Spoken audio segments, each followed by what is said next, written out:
اعوذ باللہ من الشیطان الرجیم بسم اللہ الرحمن الرحیم والمحصنات من النساء الا ما ملكت ایمانکم کتاب اللہ علیکم واحل لکم ما وراء ذلکم ان تبتغوا باموالکم محسنین غیر مسافحین۔ یہ سورہ نساء کا چوتھا رکوع ہے جہاں سے 5ویں پارے کی ابتدا ہو رہی ہے۔ ماقبل آیت میں اللہ تبارک و تعالی نے ان عورتوں کا ذکر کیا جن سے نکاح کرنا حرام ہے، یعنی ماں سے، بیٹی سے، بہنوں سے، پھوپھیاں، خالائیں، بھتیجیاں اور بانجیاں، یہ محرمات نسبی کہلاتے ہیں جن سے نکاح حرام ہے۔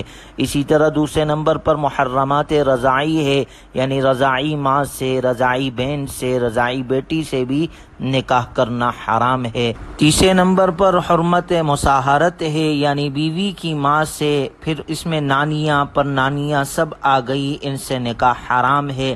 اسی طرح وہ لڑکی جو بیوی کے پہلے خاوند سے ہو، اس لڑکی سے نکاح تب حرام ہوگا جب اس کی ماں سے صحبت ہو گئی ہو، لیکن اگر صرف عقد نکاح کیا ہو تو حرمت ثابت نہیں ہوگی۔ وَأَن تَجْمَعُوا بَيْنَ الْأُخْتَيْنِ إِلَّا مَا قَدْ سَلَفَ، اور دو بہنوں کو ایک ساتھ نکاح میں رکھنا بھی حرام ہے۔ اسی طرح پھپھی اور بھتیجی یا خالہ اور بانجی کو جمع کرنا بھی حرام ہے، اور شادی شدہ عورت سے بھی نکاح کرنا حرام ہے جب تک وہ اپنے شوہر کے نکاح میں ہو۔ اگلی آیت میں اللہ کا ارشاد ہے جہاں سے 5واں پارہ بھی شروع ہوتا ہے، وَأُحِلَّ لَكُم مَّا وَرَاءَ ذَلِكُمْ أَن تَبْتَغُوا بِأَمْوَالِكُمْ، یعنی جن عورتوں سے نکاح کرنے کی حرمت اب تک بیان ہوئی ان کے علاوہ دوسری عورتیں تمہارے لیے حلال ہے۔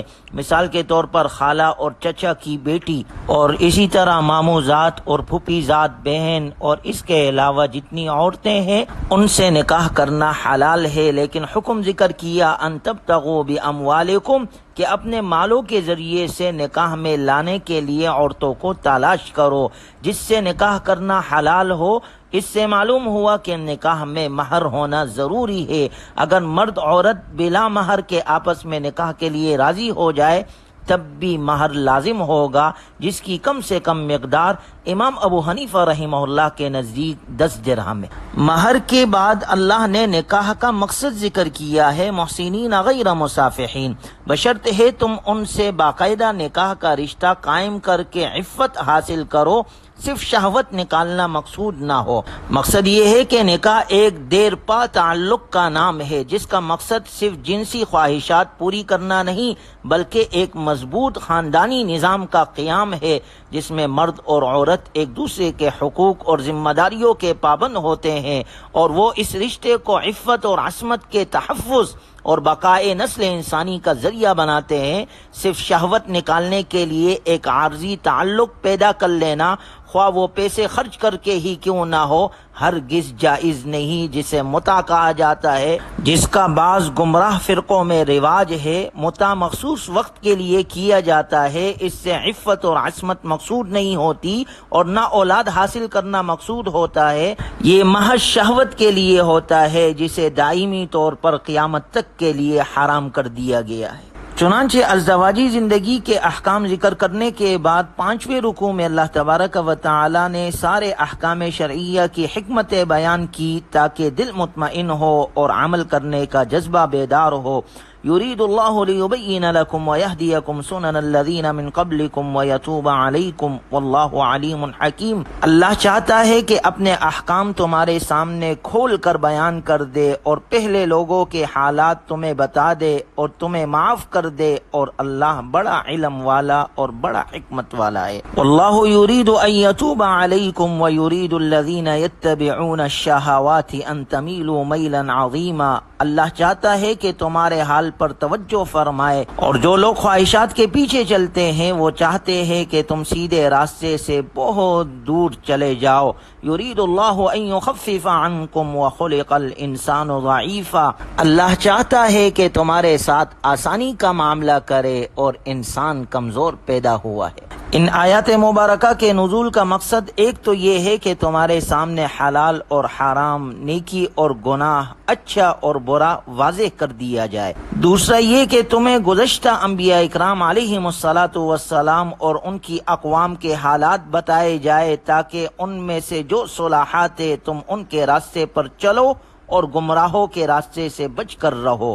اور تیسرا یہ کہ اللہ تعالی گناہوں سے تمہاری توبہ قبول کرے اور تمہیں ایسے طریقے بتائے جن کے ذریعے تم گناہوں سے بچ سکتے ہو۔ غور کیا جائے تو ان آیات مبارکہ اور احکام کے نزول کا ایک بڑا مقصد انسان کے ساتھ تخفیف اور آسانی کا معاملہ کرنا ہے۔ انسان چونکہ علم و عمل، فطرت اور طبیعت ہر اعتبار سے کمزور ہے، اس لیے اللہ تعالی نے نہ تو شریعت وضع کرنے کا بوجھ اس پر ڈالا اور نہ ہی اسے ایسے مشکل احکام دیے جن پر عمل کرنے سے اس پر ناقابل برداشت بوجھ پڑے۔ شریعت کے اصول اور کلیات خود اللہ تعالی نے وضع کیے، انہیں بندے کی عقل اور تجربات پر نہیں چھوڑا، اور پھر شریعت کے سارے ہی مسائل میں، چاہے وہ عبادات سے تعلق رکھتے ہو یا معاملات سے، ان سب میں آسانی کا پہلو ملحوظ نظر رکھا۔ اللہ کا ارشاد ہے، یرید اللہ بکم الیسر ولا یرید بکم العسر۔ اللہ تعالیٰ تمہارے ساتھ آسانی کرنا چاہتا ہے، تنگی نہیں کرنا چاہتا۔ حضرت عبداللہ ابن عباس رضی اللہ تعالیٰ عنہما سے روایت ہے، سورہ نساء میں 8 آیات ایسی ہے جو اس امت کے لیے ان ساری چیزوں سے بہتر ہے جس پر سورج طلوع اور غروب ہوتا ہے۔ ان 8 آیات میں سے 3 آیت نمبر 26، 27 اور 28 ہے، چوتھی آیت نمبر 31 اور 5ویں نمبر پر آیت نمبر 40 ہے جو آج کے درس میں آگے آ رہی ہے، اور بقیہ 3 آیت نمبر 48، 110 اور 152 ہے۔ گویا شریعت کا نزول اور احکام کی تفصیل اللہ تعالیٰ کے احسانات میں سے بڑا احسان ہے۔ اگلی آیت میں باطل طریقے سے مال کھانے کی ممانعت اور تجارت کا اصول اللہ تبارک و تعالی نے ذکر فرمایا، یا ایھا الذین آمنوا لا تأکلوا اموالکم بینکم بالباطل الا ان تکون تجارۃ عن تراض منکم ولا تقتلوا انفسکم ان اللہ کان بکم رحیما۔ اے ایمان والو، آپس میں ایک دوسرے کے مال ناجائز طریقے سے مت کھاؤ، کسی بھی مال میں باطل اور ناجائز تصرف مت کرو، نہ اپنے مال میں نہ دوسرے کے مال میں۔ اپنے مال میں باطل تصرف یہ ہے کہ اسے معاصی میں خرچ کیا جائے، اور دوسرے کے مال میں تصرف یہ ہے کہ اسے ایسے طریقے سے حاصل کیا جائے جس سے شریعت نے منع کیا ہو، مثلا سود، جوا، غصب، چوری، ڈاکہ اور یوں ہی باطل اور فاسد بیوعات اس میں آ جاتی ہے۔ یعنی باطل ہر وہ طریقہ جو خلاف شرع ہو، اس باطل طریقے سے مال میں تصرف کرنا حرام ہے، الا ان تکون تجارۃ عن تراض منکم۔ البتہ باہمی رضامندی پر مبنی تجارت، لین دین، کاروبار سے جو نفع حاصل ہو اسے استعمال کر سکتے ہیں۔ یعنی ہر وہ تجارت جس کی شریعت نے اجازت دی ہے وہ باہمی رضامندی کے شرط کے ساتھ جائز ہے، لیکن جن معاملات سے شریعت نے منع کیا ہے، مثلا سود، جوا وغیرہ، وہ اگر باہمی رضامندی سے بھی ہو تب بھی حلال نہیں۔ وَلَا تَقْتُلُوا أَنفُسَكُمْ، اور اپنے آپ کو قتل نہ کرو، کیسے ہی حالات کیوں نہ ہو، مسلمان کو خودکشی نہیں کرنی چاہیے، یہ حرام ہے۔ حضرت ابو ہریرہ رضی اللہ عنہ سے روایت ہے، آپ علیہ الصلوۃ والسلام نے فرمایا، جس نے اپنے آپ کو لوہے کے کسی آلے سے قتل کیا، وہ قیامت کے دن جہنم میں ہمیشہ کے لیے اسے اپنے پیٹ میں گھومتا رہے گا۔ دنیا کی مصیبتوں سے تنگ آ کر بعض لوگ خودکشی کر لیتے ہیں، وہ نہیں جانتے کہ آخرت کا عذاب اس دنیاوی تکلیف سے بہت زیادہ ہے۔ اسلام میں خودکشی کرنا حرام ہے۔ آیت نمبر 31 میں اللہ کا ارشاد ہے، ان تجتنبوا کبائر ما تنہون عنہ نکفر عنکم سیئاتکم وندخلکم مدخلا کریما۔ اگر تم ان بڑے بڑے گناہوں سے بچتے رہو گے جن سے تمہیں منع کیا گیا ہے تو ہم تمہارے چھوٹے گناہ معاف کر دیں گے اور تمہیں باعزت مقام میں ٹھکانہ دیں گے۔ مطلب یہ ہے کہ اگر انسان گناہ کبیرہ سے پرہیز کرے تو اس کے چھوٹے چھوٹے گناہوں کو اللہ تعالی خود ہی معاف فرماتے ہیں۔ قرآن کریم اور احادیث مبارکہ سے یہ بات معلوم ہوتی ہے کہ ہر نیک عمل مثلاً وضو، نماز، صدقات وغیرہ سے گناہ صغیرہ معاف ہوتے رہتے ہیں۔ رسول اللہ صلی اللہ علیہ وسلم نے مختلف مواقع پر مختلف گناہوں کو کبیرہ قرار دیا، جس سے یہ ثابت ہوتا ہے کہ کبائر کی کوئی متعین تعداد نہیں۔ مختصر طور پر یوں کہہ سکتے ہیں کہ جن گناہوں پر کوئی شدید وعید آئی ہے یا جن کے ارتکاب پر حد لازم ہو جاتی ہے وہ گناہ کبیرہ ہے، اور جو ایسے نہیں وہ صغیرہ ہے۔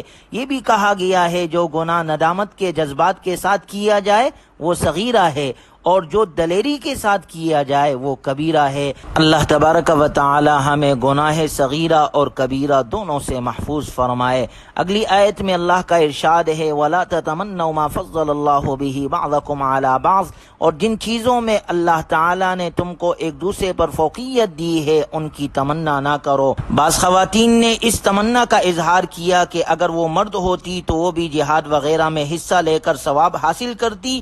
اس آیت نے یہ اصول واضح فرما دیا کہ جو باتیں انسان کے اختیار سے باہر ہے ان میں اللہ نے کسی شخص کو کسی اعتبار سے فوقیت دے رکھی ہے۔ مثلا کوئی مرد ہے، کوئی عورت، کوئی زیادہ طاقتور ہے اور کوئی کم، کسی کا حسن دوسرے کے مقابلے میں زیادہ ہے۔ یہ چیزیں چونکہ انسان کے اختیار میں نہیں، اس لیے ان کی تمنا کرنے سے فضول حسرت ہونے کے سوا کوئی فائدہ نہیں۔ لہٰذا ان چیزوں میں اللہ تعالیٰ کی تقدیر پر راضی رہنا چاہیے۔ البتہ جو اچھائیاں انسان کے اختیار میں ہے انہیں حاصل کرنے کی کوشش کرتے رہنا چاہیے، اور ان چیزوں میں اللہ تعالیٰ کی سنت یہ ہے کہ جو شخص جیسا عمل کرنا چاہے ویسے ہی نتیجہ ظاہر ہوتا ہے۔ اس میں مرد اور عورت میں کوئی فرق نہیں ہے۔ اللہ تبارک و تعالی ہمیں کامل طور پر دین پر چلنے کی اور قرآنی تعلیمات پر عمل کی توفیق نصیب فرمائے۔ وآخر دعوانا ان الحمد للہ رب العالمین۔